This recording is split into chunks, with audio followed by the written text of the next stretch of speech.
Welcome back to the Two Goat Show. We're your hosts, Miriah and Steph. Steph, we're here. Happy Thursday.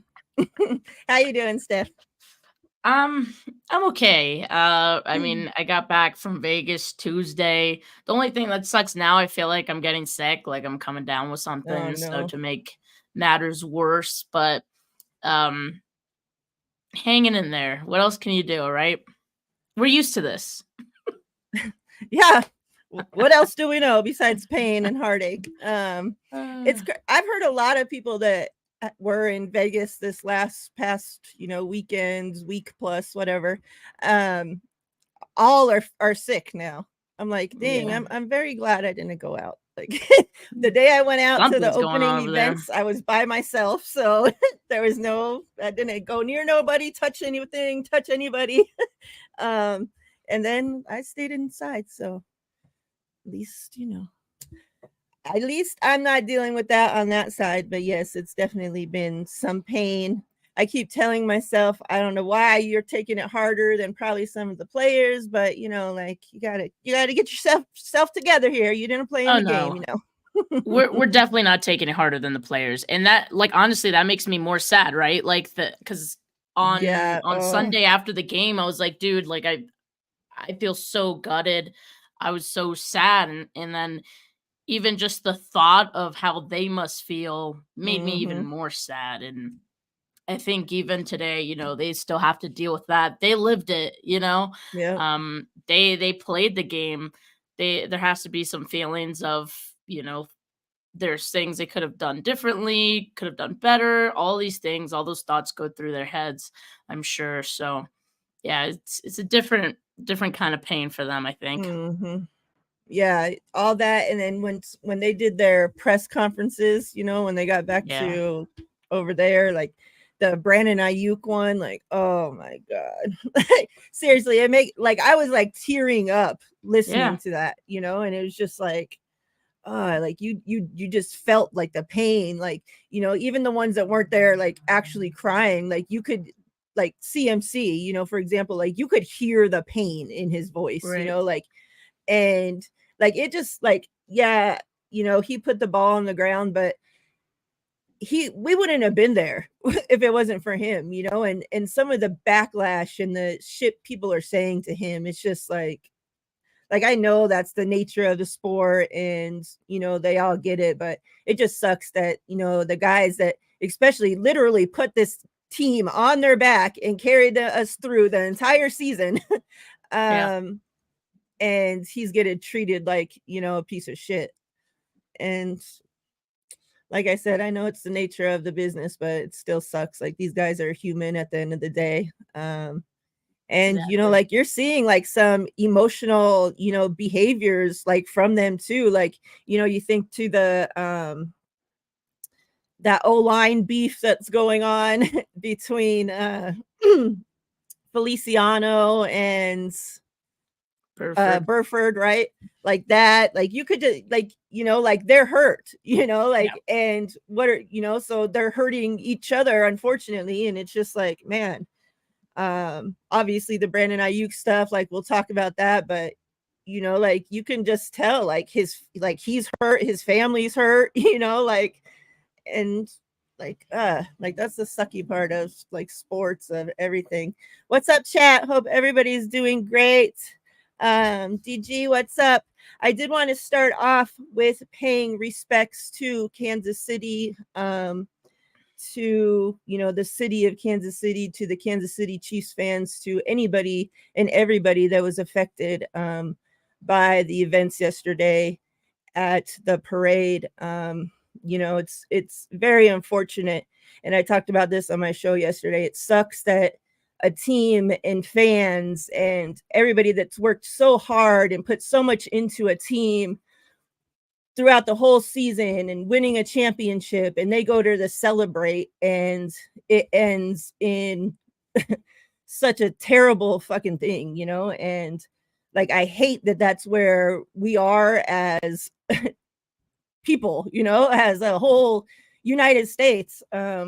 Like, it just sucks. And like, I was talking to people, and it's like, that's what stopped me from going to the Aces parade, our last, the back-to-back parade, was because that's what I kept thinking. Like, like, I want to go out there and celebrate so bad, but at the same time, it's like, is it worth what could possibly happen to me, to my family, and it's like, you don't want to live your life in fear at the same time, but it's like, you have to unfortunately think about those things now before you go to any type of event, and it's terrible.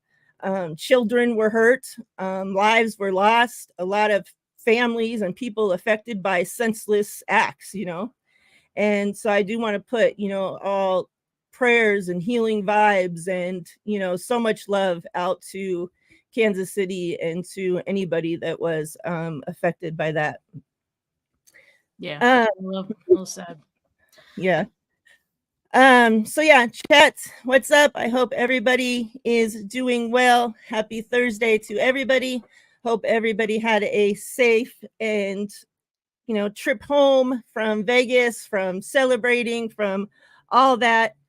Unfortunately, we aren't champions. We didn't get to have a parade. We didn't get to celebrate. Like I was telling Steph before we started the show, like, we're just losers now, we're just with the rest of the teams on the couch in Cabo, wherever we're going. And already, into the off season, it's been so eventful. Like, the very next day after winning the Super Bowl, stuff's already like happening. And it's just like, made me think, I'm like, okay, buckle up, because it's going to be a long off season. I do want to start off. Let's start off with, some big news, obviously, that happened yesterday. And obviously that's that Steve Wilks was fired. It's been very interesting on social media since, because you have like two groups of people. The people that the 49ers are racist, they are fired. Wilks speak, and Shanahan's the one that lost the game, the Super Bowl. Like, these people that haven't watched the 49ers all season have no clue what's going on with them, and thinks that Wilk was just fired because of the Super Bowl results. And then obviously the fans, we're always all over the place. But me personally, where I'm at with it is, I think whether we won or lost, he was out of here. I think that there's been clues throughout the whole season that shit wasn't right. That I don't know if Shanahan and him butt heads behind, closed doors or what, but it was just like the vibe wasn't there. Like, we know, 49ers fans know, watching our team, watching our, players talk, our coaches talk, watching everything that we're allowed to have access to, what it appears to us is that this team's a family. These players, these coaches, they play for each other. They love each other. It's a true brotherhood. And when you try to add somebody in from the outside that just doesn't gel with what you got going on, for whatever reasons, it's nothing against Wilks. It's not that he's a bad coach or he's a bad person, or nothing to do with that, and I wish him the best, and I think he can go on to be a great coach somewhere else. But it didn't seem like he fit with what we had going on, and it stuck out. Like, when you have Shanahan coming out, I never heard Shanahan come out and throw other coaches under the bus before. And when you have Shanahan coming out after that Minnesota loss and throwing Wilks under the bus for his play calling and the coverage that he called, and then obviously we know the whole moving down to the field thing, you're taking him out of his element, and moving him down to the field. And it just seemed like the playoffs, obviously, we know the defense hadn't played great. The defensive line hasn't lived up to anything that it was supposed to. We talked about that the entire season. We had players coming out, dropping hints in their media sessions and whatnot. Bosa, Gibson, Fred said stuff. Greenlaw mentioned stuff when they talked to him in the locker room. So, I think anybody that was actually paying attention to the situation could see that something wasn't right. So to me, I think he would have been fired, like I said, win or loss. What are your whole thoughts on the whole Wilks firing? Where you're at with the would he have been fired either way? And then let's segue into replacements for Wilks. Yeah, I definitely think he would have been fired either way. I think had the 49ers won, I think it would have been framed a little bit differently, maybe worded as a mutual parting. Um, and so I think he was gone regardless. I think we saw the writing on the wall pretty early in the season that there was some tension there. I mean, you mentioned the Vikings game. That was pretty much one of the first instances, and it didn't really feel like it ended there. Like even after the bye week, yeah, like you mentioned, forcing him down to the field, even the comments from players, even the questions about effort. I mean, I think that comes down to the defensive coordinator too, and it just felt like at some point in the season there were a lot of players on that defense that maybe weren't playing as hard for him as we've seen them play for Robert Saleh, D'Amico Ryans. And I think it did have some to do with like there being a disconnect there. Something just felt off all season. And so, sure, people can point to stats and be like, well, this was a top 5 defense in the league.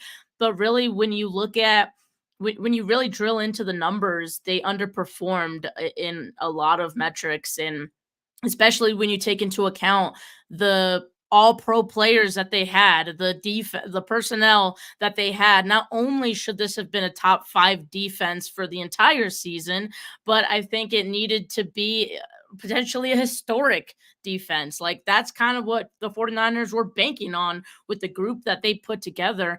And that's not what they got with Steve Wilks. Now, I do think it was a little difficult to put Steve Wilks in that situation of, trying to put a square peg into a round hole, right? Like I think they forced him out of his element, like you said, but also I don't think he had a lot of flexibility in a lot of things. So I think that made it difficult. As the season progressed, it didn't seem like there was trust between Kyle Shanahan and Steve Wilks. That's an issue. We saw the rumors that Kyle Shanahan had a huge hand in the game plan, the defensive game plan for the Super Bowl. And I feel like that's an issue. Like if Kyle Shanahan feels like he needs to pretty much come up with a defensive game plan, that is a red flag. And that's why I think it would have happened either way. Yeah. Yeah, I totally forgot about that. I had seen, things going around that he did that. And yeah. And what do you think, like, wouldn't you, even if you were Steve Wilks, like want out of that situation as well? I'm sure he did. And that's why I'm like, even if the 49ers had won, like they would have said it was a mutual thing. Cause I think Wilks was probably like, I'm actually good. Like I'm good off this, like I can't even coach the way I want to coach here.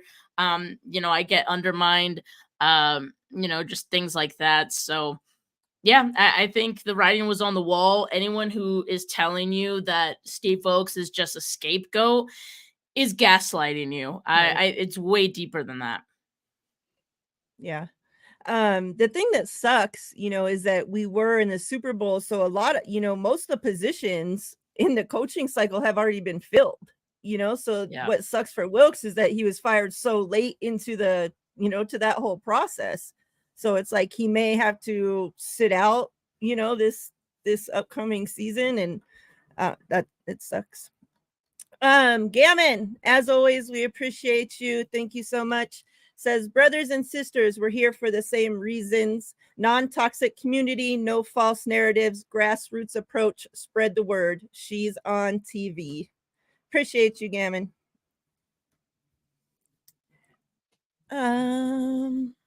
So replacements. I saw, let me pull up these names thrown out there. Let me ask you what you think about these, and if you had your pick out of them, who you would take. Bill Belichick, Mike Vrabel, Johnny Holland, which is our linebacker coach, Chris Kosarek, obviously the D-line coach up until this point, hasn't wanted the job. We know that that's been put out there. And one that's not on the list, but I keep seeing, thrown out there as well, is Bullock. If you have any other names added to the list, or, one of those guys who you would choose, let me know. I know Brandon Staley is like a name that's been getting thrown out there too, as well as like some like college coaches or assistants. I have a hard time like telling you who would be a good fit as far as just like an obvious choice for like best choice. I think like Bill Belichick, just for all of the experience that he brings. I don't recall ever seeing a defense that he coached or was a head coach for that didn't play hard. Like they always played hard even if the personnel wasn't that great. Like, they always had great game plans, great adjustments. And so I think that's something the 49ers, could use in this case and could get back to. Very different style, from maybe what they're used to. But I think, I had this conversation with Rob earlier and he's like, he'd be respected. Like you can't not respect Bill Belichick, So I think he can be a guy that come in right away and, take off with the defense. That being said, it's probably unlikely just given the fact that, he's at a point in his career. We're not sure if that's something he'd be interested in. But the 49ers have to try. I mean, you have to try. So it really doesn't hurt to make a phone call and see what it would take to get that done. Mike Vrabel, I mean, he has experience with linebackers, like former linebackers coach. So, that would make him an attractive candidate, I think. I'm not sure like how well his defenses had performed in the past. So I know some people mentioned that, his defenses were somewhat subpar. So and on the comment that, Belichick with his ego and Kyle Shanahan's ego would be a problem. I actually think I actually don't think they would clash. And I'll tell you why. I think Kyle Shanahan wants a defensive coordinator he can trust to just handle the defense. Kyle Shanahan wants nothing to do with the defense if it were up to him, right? Like, and I think the reason he liked D'Amico and Saleh was because he knew he can trust them to coach them the right way. Like they were homegrown in the building, So never was there a time where it seemed like Kyle Shanahan didn't trust those guys or didn't like let them take care of the defense on their own, even in their first years, which wasn't like perfect by any means for them. So I think if Kyle Shanahan just lets Bill Belichick do his thing, and I think he would trust him in those spots to do the right thing. I mean, why wouldn't you, right? So you got to respect him, you got to trust him, and I think they trust and respect each other. So I actually don't think that would be as big an issue as some people think. Yeah, and they're also friends. They have a personal relationship, so it's not like you're just bringing Belichick in and he has no relationship with Kyle whatsoever. So, I personally don't want Bill Belichick. I'm just stating, What's your reservation there? He's old. He's old school. He's like, I just think, I don't know, like his last how many years, since Brady's left, like his team has been not wonderful. The players haven't been bought into the system anymore. There's been a lot of chatter coming out of that. If I can argue to those points, Mm-hmm.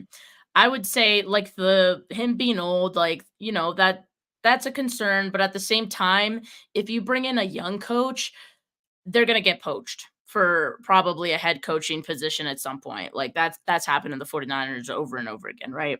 So I think if you get an older coach, look at the Chiefs with Spags. Nobody wants Spags, one, because he's old, and two, because he has been a head coach before. That experiment didn't go well.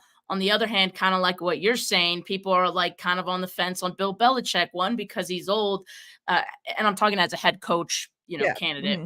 because he's old, and because, oh, like, maybe his time is kind of done here in the league, right? Like that's the reason. So I think like it's actually a perfect opportunity for the 49ers because, you know, you make a fair point, Miriah. Like I think towards the end of that tenure in New England, definitely it seemed to fall on deaf ears, like his message, right? Like it just wasn't the same as it was before with Tom Brady, right? Hmm. He wouldn't have to worry about a lot of those things though. He wouldn't be the head coach. He would just worry about the defense. And so he doesn't really have a message to all the players, and mind you, like all the 49ers players wouldn't have heard whatever message he has before, so it would be new to them. And I think they would be open-minded to it just because of who he is. I will say for, that a young guy, he might get poached. We do know that, I mean, if we were to get Belichick for this season, I'm sure it wouldn't go beyond that anyways. He doesn't want to be a DC for the rest of his career. He talked about coming back to coach, and it would be because he wants to pass that head coaching record of all-time wins. He can't do that as a DC. So, like I How think much we'd be more does he lucky to need get for that? him. I'm not sure, just off the top of my head. I know it's not a lot though. I know, obviously, if we were to get him for a season, it would probably be due to obviously it was a numbers game. They ran out of head coaching jobs this cycle, and for whatever reason, the other candidates got it over him. Next season, more head coaching jobs open, so I wouldn't think that he would stay a DC anywhere, whether it's here, anywhere, whether it's jobless even. I don't think it happens for more than a season or two anyway. Yeah. um I personally would rather them get somebody from within. If they have somebody, obviously don't just throw somebody in there because you have a job opening and need to fill the position. If you have somebody like a Bullock that's been with the team 7 years now, um you know and you feel that you can trust him and he's ready for it, I would rather that. We see that our guys, they seem to respond a lot better to people when they're already coming from within. Yeah. This going out of the building this last time, look how it worked out. Like, I don't want to waste another season because we get a guy from outside that isn't gelling with the players again, and the players don't want to play for him, and Kyle wants him to run his scheme and not their scheme, and wants this and all this same mess again if we get somebody from the outside. So, I don't think Chris Kocurek, like I said, he hasn't wanted it in the past. And the reason I was on board for him getting it in the past, because we knew that, there was an assistant D-line coach behind him waiting in the wings that could take over the D-line. Well, we no longer have that. We lost him now to Washington. So I prefer Chris just stays right there at the D-line. Yeah. Johnny Holland, I don't know. Well, Like, I so I don't know was too much about Holland, really. I was talking to Rob about that earlier because I was like, yeah, why is no one mentioning Johnny Holland? Like, linebackers coach, they've had internal linebackers coaches, like, be promoted to defensive coordinator seamlessly for Mhm. both times they've done it. Well, why wouldn't that be an option? I was reminded, I guess he's had like medical issues this year. So, he didn't step down or anything, but Right. I think at some points had to like maybe step away to deal with that. So I don't know if that would be, a reason. Um, but yeah, as far as the internal candidates, I do like it for the reasons you mentioned. Like it has worked in the past. It's tried and true. Uh, but I wonder if they even have someone who they think is ready, because there's a reason they went with an external candidate to begin with, right? Like all these guys were around last year when they were looking for a defensive coordinator then, right? None of those guys were deemed, I guess, to be the defensive coordinator for whatever reason. We don't know, right? So I don't know how much a year really changes that. Hopefully maybe it did, but not sure. Yeah. Hopefully, we don't have to wait too much longer and they make a decision. Let's talk a little bit about the O-line. The O-line has been a problem season after season after season after season. We've seen the 49ers draft a few O-line players, Banks in the second, some couple guys, third, fourth, later rounds after that. Obviously, we know they went out and got Trent. They've gone out and got, older centers, different random guys throughout. Still continues to be a problem. The 49ers added assistant O-line coach Cameron Clemens to the 49ers today. So kind of just wrap your thoughts in about him. But I want to ask you this, Forrester.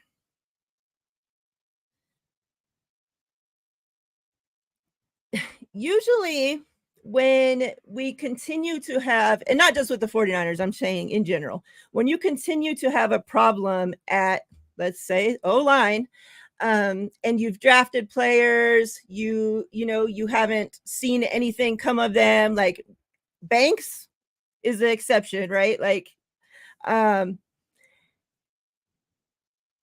is it like we're always yelling to the 49ers, draft O-line, draft O-line. You need to draft O-line. Like I've seen people already putting out there, like, you need to draft 8 of the upcoming picks, all O-line. Like, so we want to continue to draft O-line, which I agree we need to do, right? But we're going to keep taking those young guys that need to be developed and giving them to Forrester, who hasn't shown that he has developed a single guy since he's been here. Obviously, as I'll say, Banks has been different. And we continue every single season and off season to complain about the O-line. O-line, O-line, O-line. Get us better O-line players. O-line players, O-line players. When is it ever going to come back to maybe the O-line coach is a problem? Because I never hear his name brought up in any discussions about, is he doing his job? Is he not doing his job? Is he getting the most out of his players? He gets up there and talks in front of the media and he can ramble and ramble and ramble a good game, but is he putting his players in the best position to succeed?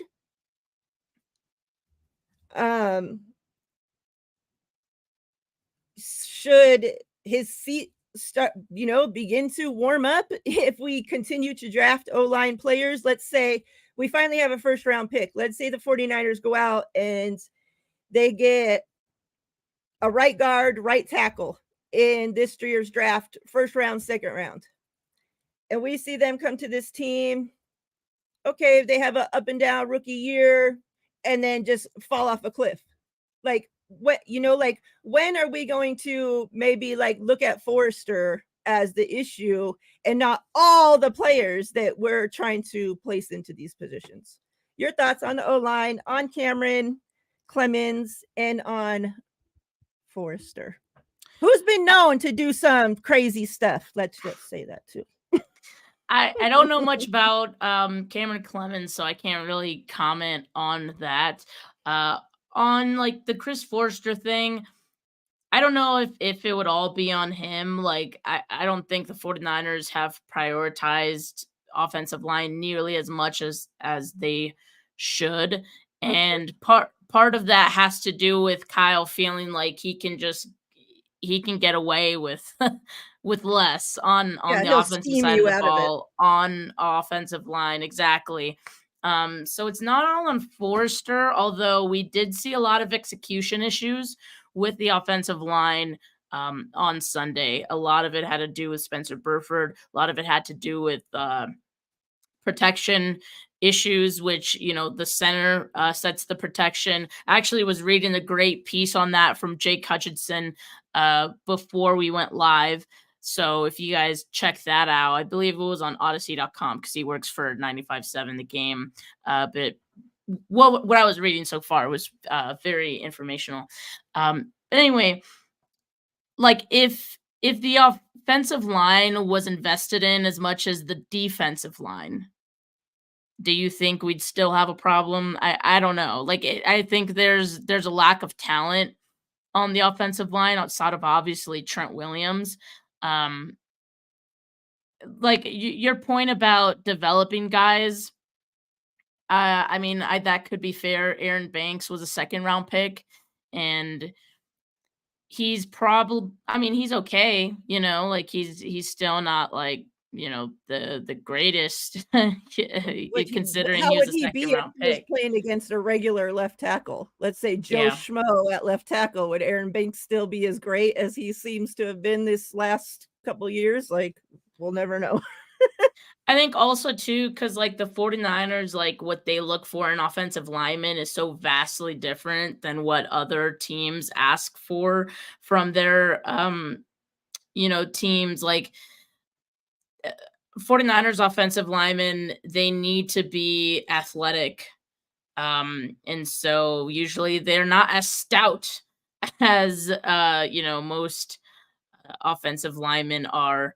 So it's a rare mix, I guess, to find a guy who has the talent. And like Trent Williams is a freak, right? Like we know Trent Williams is a freak, but it's exactly what the 49ers look for. You're not going to find Trent Williams, like they just don't grow on trees.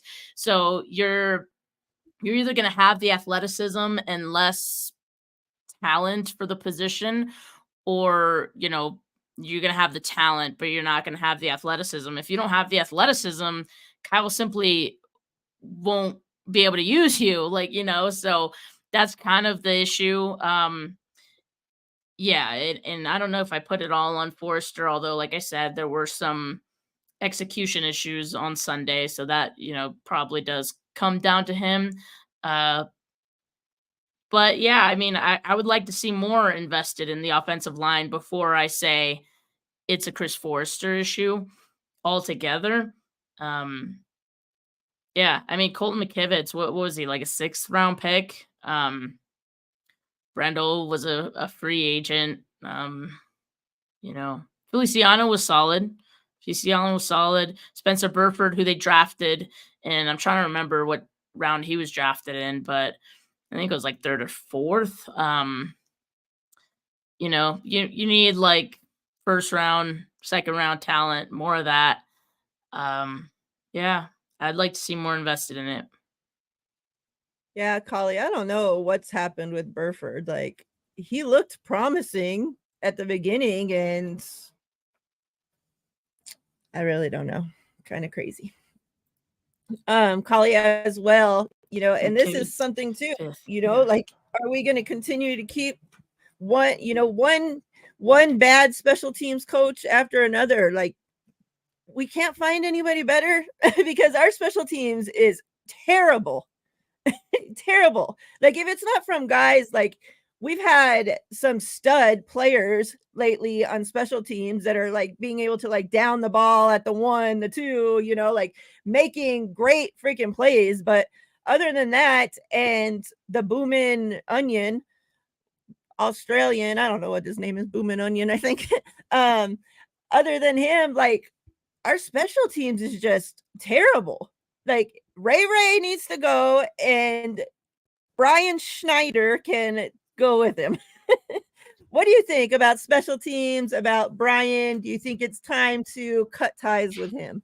I think special teams has continued to leave much to be desired. And yeah, I think that comes down to Brian Schneider. Now, I don't think he's going to be cut loose, just because I think that would have happened in the same presser. Like, that would have probably all been announced.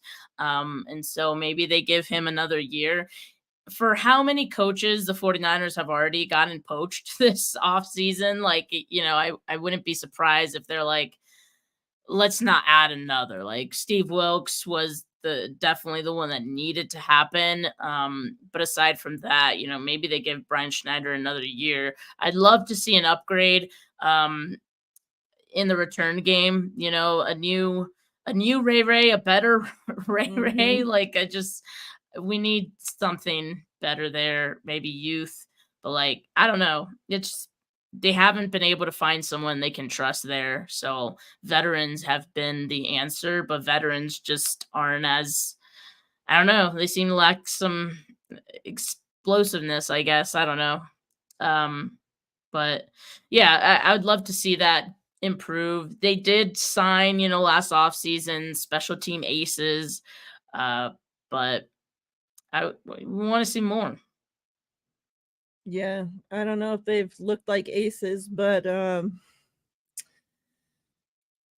yeah, like I get so pissed off when I'm watching other teams play and they get punts or kicks, returns, like maybe not even necessarily back for a touchdown, but at least back 30, 40 yards on the return, and they're just like, I can't remember the last time I got to see that kind of stuff, like what the hell? So I don't know if we need to draft somebody, but it's like, even when they drafted, like obviously Pettis was a return guy. Ayuk returned in college. It's just like, so they are drafting guys that have the return capability, but then I just don't think they have the same level of trust. Like, I mean, Ronnie Bell, when he was doing returns early in the year, that was catastrophic as well. Yeah. Like that was Pettis like, and I didn't want to see any more of that. So yeah, maybe the answer is a veteran, but I don't know, what veterans are out there for them. Yeah. Let's go talk about Ayuk, since he's been in the news ever since, the day after the Super Bowl loss. A lot of stuff has gone on with social media. We've seen his baby mom, I don't know if it's his fiance, girlfriend, put out a post talking about, it could have been hers and their babies, last time ever being at Levi's, and because, Ayuk might not be on the team next season. We've seen his brother / best friends, whatever, come out and say, different things, thanking the 49ers for drafting Ayuk, but, BA to the Raiders. Ayuk even put out his own post talking about, don't forget what got you there. He put out another post last night that says, what did it say? It has like a picture of him, like it just shows his back with like a B on the back, and then says, I guess we gonna see. So we know Brandon Ayuk, that the 49ers picked up his 5th-year option. So technically, even if the 49ers don't extend him, he's under contract, right? Typically, we know the 49ers that this is when they like to do their deals, so they should be working on a deal if they plan to keep Brandon Ayuk, this offseason. I've seen a lot of Brandon Ayuk hates come out, talking about, okay, if he doesn't want to be here, get him out of here, all this stuff. Listen, I get it. I am not happy when players actually go to the team and ask to be traded, like we've seen in the past, which Ayuk has not done that. But we also know that in today's day, that this is how stuff is done. This is how the younger generation, how the players now, they go to their social media, they scrub their social media, they put out different tweets that, their families go out and say stuff, because this is the only way the players get to say anything these days. They can't go out in front of the media and say anything. They have to be, under a close eye microscope, everything that they're saying to the media. And really, this is their way in trade discussions, their only way to even do anything. So I have no bad anything to say about it. We saw Debo do it. I didn't think it was going to be the last time we saw it. We've seen it happen with other teams now, especially at the wide receiver position. It seems to happen a lot. Okay, as long as shit don't get too crazy, okay. Don't be going to ask to be freaking traded. Like, I understand, like, you're emotional. The team, like, you just put everything you had into the season. The team lost. You guys really thought you were going to win this game. We saw him cry in front of the media, like, all this stuff. Like, we know it's an emotional week for these guys. And I just don't think that hating on the guy is the right thing. But people fan how they want to fan. Do you think the 49ers end up extending Ayuk? Do you think that they should trade Ayuk? Where are you at as of today? 4 days after the Super Bowl loss, where are you at with Brandon Ayuk? I think the 49ers will look at all options, and I think that will include if a team were to call them about Brandon Ayuk, I think they would listen. But at the same time, like, I think that would be a pretty big price to pay if if a team wants to trade for him, it wouldn't be cheap, right? So I think the 49ers, because they do want to extend him, I think they would set a high price. And so if a team is crazy enough to reach that price, fine, like, that would make it worth it for the 49ers. But I honestly think that the 49ers are going to get this extension done. We're going to hear a lot of things between now and the start of the season about these negotiations. It might get ugly. One might say it's already, starting to get ugly. But to me, that the way those two things came out, and like, even the very vague things that Brandon Ayuk has said, it came out like clockwork. It was like, as soon as the game ended, it was like, all right, let's try to get BA this contract now. Let's move on to the goal of this offseason, which is getting the contract. Because, I mean, Debo did the same thing. One can argue it worked, I guess. I don't know if it, but look, I've said this on my channel, and I'm going to say it again. BA, Ayuk, he's a grown-ass man, like, he doesn't need his best friend, his partner, whoever the hell else, third cousin removed to be, like, speaking for him on his behalf about what he's gonna do. They have no say in it, quite frankly, all right? So they can say what they want, but at the end of the day, the negotiations happen between Brandon Ayuk, his agent, and John Lynch, and, the 49ers org. So none of this other noise should really, like, worry us, because at the end of the day, like I said, it happened with Debo. They worked it out. Like, it was more dramatics than anything, and it was more dramatic than it needed to be. But, like I said, the negotiations don't happen on the internet. They happen between the businessmen who are, working to get it done. So as long as those guys are working towards a deal, I'm not worried about it. Yeah. And I know, like, his family, they just have his, best at heart and all that. But it's like, you would think if you really wanted what's best for Ayuk, you wouldn't be putting it out there, BA to the Raiders. Right. Of all teams, it's like, why the Raiders, man? Like, what? Like, they already have Devontae Adams. So you think that they're going to break you off the biggest bag out of all the teams? No. So you're not sending him there to get the biggest bag. If it's a champion winning a championship thing, which Ayuk said in his closing press conference, that he mentioned something about winning a championship. So that was obviously important to him. You're sending him to the wrong team with the Raiders again. So whatever your concern is with Brandon Ayuk, if you want him to go out and be the number one wide receiver and put up, 1,800 yards, whatever, again, Devontae Adams is there. And they have no quarterback. Yeah, they had a hard enough time getting him the ball most of the time. I had Devontae Adams on a fantasy team. Trust me, he was Me not too. always getting those targets. No.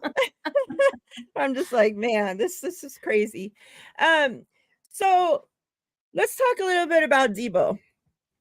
Because we know most teams, they usually pay one wide receiver and have some cheaper, guys.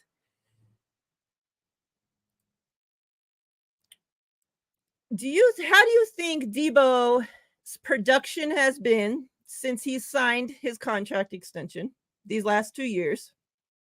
Are you happy with what we've gotten from Debo since he's signed that contract extension? Now, this is including the big games, the Super Bowl when we need him the most, when he had 3 for 11 for 33 yards. The injuries, play that all into it. Yeah.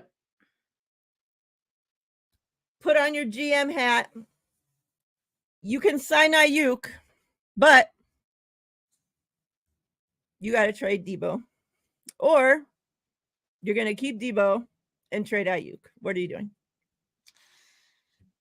I think with the way that the 49ers offense has kind of evolved a little bit, and the 49ers, I think, have a quarterback that they can do a little more like drop back game with. I think Brandon Ayuk is the guy you would want. I mean, he's the definition of an X receiver. He's the definition of a wide receiver one. So I think Ayuk would be the one I'd want to keep out of the two. What I love about Debo that I think is, you know, it's invaluable to the 49ers is his energy and his ability to call his own number, right? Like, and we've seen it several times this season. And so I would worry about the 49ers losing him too, how they would adjust without Debo, right? I do think that like Debo's contract this upcoming season is going to be crazy. And you look at it and it's what the production, it's not worth what he's getting paid for because Debo's not X receiver. He's not a wide receiver one. And really the reason he got that contract was cuz he had a historic season. He's coming off of that, but other than that, he doesn't even really he didn't have that role against KC. Maybe he should have, but like he didn't have that role. They used him as a straight up wide receiver, and he was either not getting open, not creating that separation, or he had the opportunity to catch a ball and couldn't hang on to it. So yeah, I mean, I think the 49ers do have some decisions to make. It's not that like it's a really tough decision. It's not like I'm sitting here and I'm like, I want to trade Debo Right. because Debo's like he's a bum or anything like that. Like I don't think that at all. I think Debo for a while was the identity of their offense, like that bully ball, Uh so I think they'd miss that. But as far as the production and also the role, I think Christian McCaffrey does give you a lot of that as well.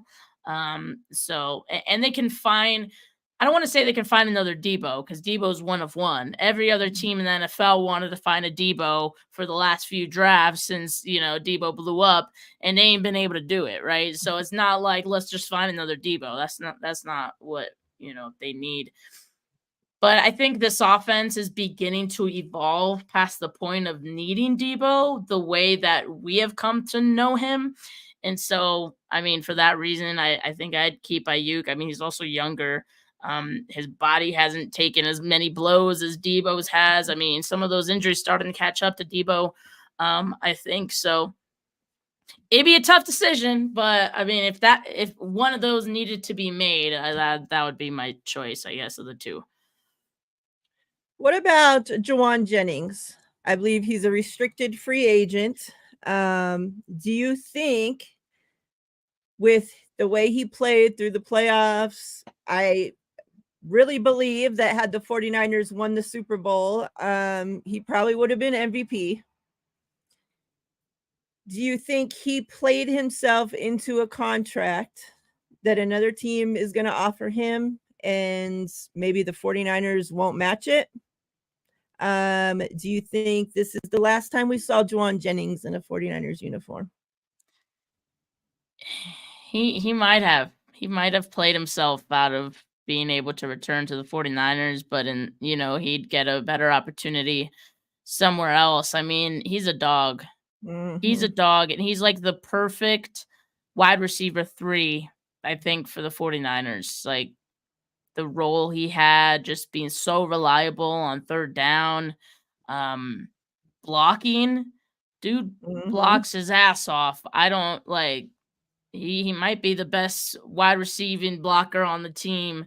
And so yeah, I think a lot of teams probably took notice. Like the national media was talking about Jawan Jennings and how Mhm. good he is at blocking and his pancakes and all of that. Like, so yeah, I think he put the league on notice this year. Now I don't know what his role would be elsewhere, so I don't know what teams would be willing to pay him.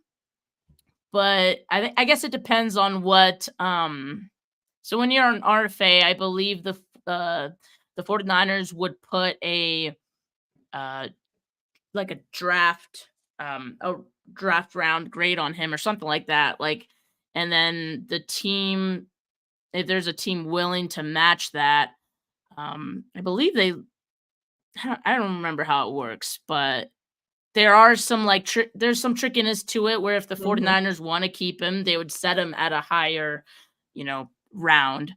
Uh, I feel like the second would be the highest they would Yeah. go, and that's pretty high. Um, but I mean, his production, well, what he's done for the team and the offense maybe matches that. Yeah, I mean, we saw the same, situation with Kendrick Bourne, and we saw when he became available, the Patriots did, break him off a contract that was a lot more than the 49ers were willing to give him. And I know a lot of people were sad when he lost KB because he brought that energy and whatever. But then we had Juwan Jennings that kind of just inserted himself into that role and has been an upgrade at the position, more physical, brings the energy, better blocker, more reliable. And like I would hate to see him, like get a bag and go somewhere else. And then it's kind of like he becomes this forgotten thing, kind of like KB did.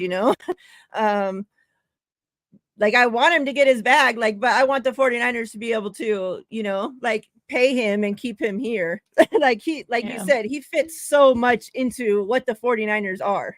Like the blocking, the physical, like we lose him on the offense and like we lost the dog of the offense, like you can't just, oh, I'm going to go draft a new dog that's going to bring the energy, that's going to bring the fight, that's going to bring all that to the offense. Um, there's a lot of tough decisions coming up with this right wide receiver room. I would love for them to be able to keep them all, but that's usually a little impossible, especially when we're talking about all the same position. So yeah, I would hate for that to be the last time that we saw Jennings in a 49ers uniform in a Super Bowl loss where he was the best player on either team's offense on the field, throwing touchdowns, scoring touchdowns. Just man, he was like it was awesome watching him on during the Super Bowl. But yeah, definitely tough decisions ahead for them. Glad I don't have to make them.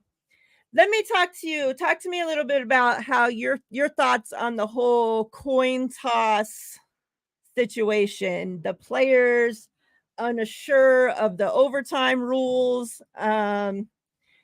We heard it come out from the Kansas City side that that's something that they talked about in their meetings all throughout the whole preparation. Hmm. And we found out that Kyle, right before overtime, told his position coaches, talk over with the players and make sure they know what's going on. after the game, it still seemed there was quite a few players that had no clue what the hell happened, what was going on. We've seen videos now come out from the Super Bowl where the Chiefs are like literally laughing at the 49ers for, winning the coin toss and taking the ball first. We know that Kyle, he's came out with a couple different stories. The first thing was he did that because about the third possession, if the 49ers scored a touchdown, then Kansas City got the ball and scored a touchdown. He wanted to be the next team that got the ball and could end, the game. We've heard it. Oh, the defense was tired. They just were on the field for a long time. They needed rest. All this different shit. Juice said it doesn't really matter if he knew the rules because that had no effect on what happened in overtime, how the guys played, or any of that. Where are you at with this whole coin toss, overtime, rule, confusion, all that nonsense? I mean, it's definitely a little embarrassing that some of the players didn't know. Not only did they not know, but they literally like went and told the media about it. It's like you could have just not said that or any of it. Just pretend you knew. But yeah, I mean, obviously not being a scenario the 49ers as a team had talked through beforehand. It seemed like Kyle Shanahan already knew that if they got into that situation, like he with the analytics department had kind of walked through the scenarios and it led him to feel like getting the ball first would be the right move. So that's what he's sticking to. I'm okay with him saying like his reasoning for sticking to go with it first. But then also at a certain point, you have to also consider who you're playing against, and that's something the analytics aren't going to tell you, right? Like, okay, how do these percentages change if the opponent is Patrick Mahomes? Could we get that information? Exactly. Because I think it'd be a little different. So yeah, I mean, I don't know. Maybe it was analysis paralysis, like just or just not thinking about who's on the other side enough. I don't know. Um like it's like I'm okay with the decision, but clearly it wasn't thought out, maybe quite enough in like as it pertains specifically to who you're going up against. So when they're going to overtime, whatever, it wasn't all the captains that went out there for the new coin toss. It was just Fred and Mahomes, right?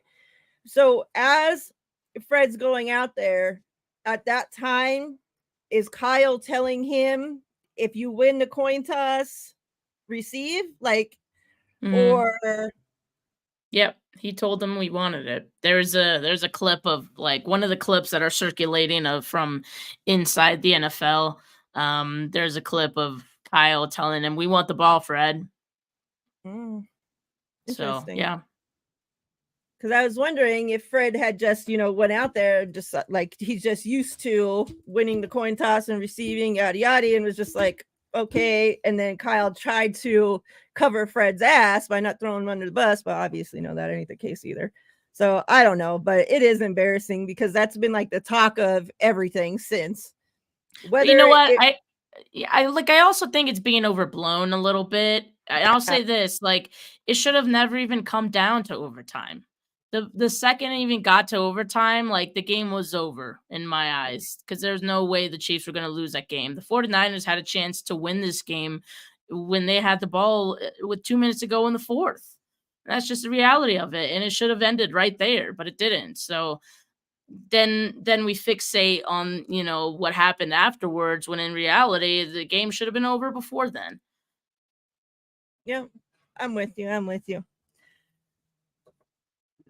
So obviously now a lot's been said about Kyle not being able to win the big one. We know obviously he's lost 2 Super Bowls with us. For some reason, he gets all the blame for losing the Super Bowl as offensive coordinator with the Falcons. there's people out there that want Kyle fired today, right? What is in with the percent?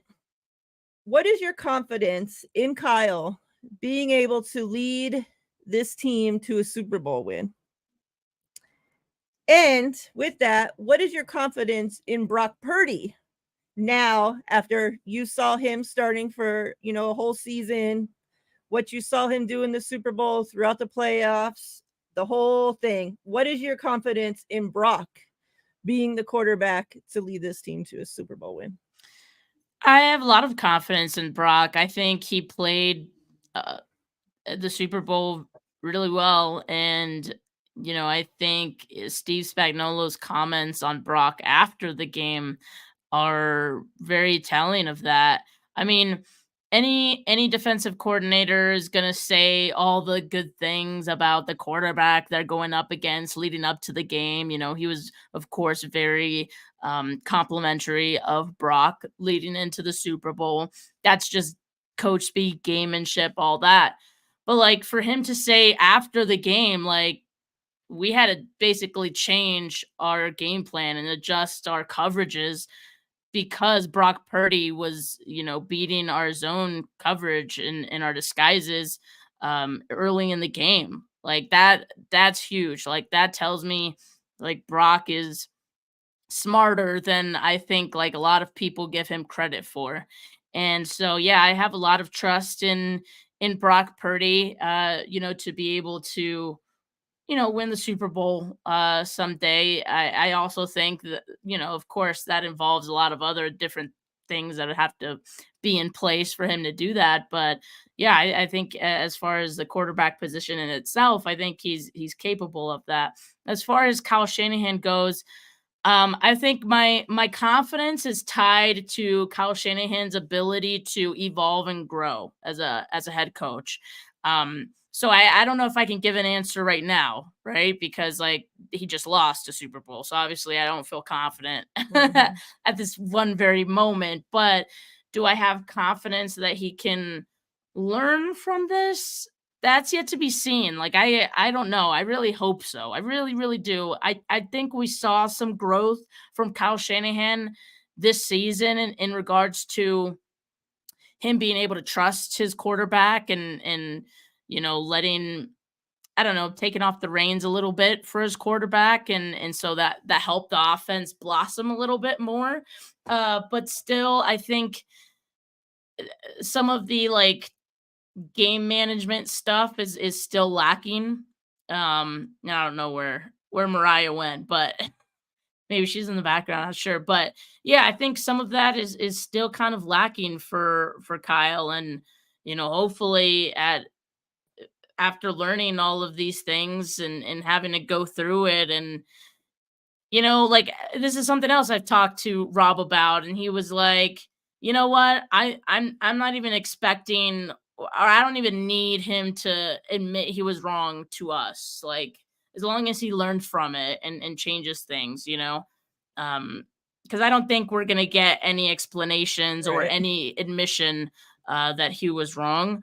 I think that as long as maybe his decision making evolves over time, the things could improve. Yep. Steph, what else you have going on that you want the people to know about? Any closing thoughts? And we're getting out of here.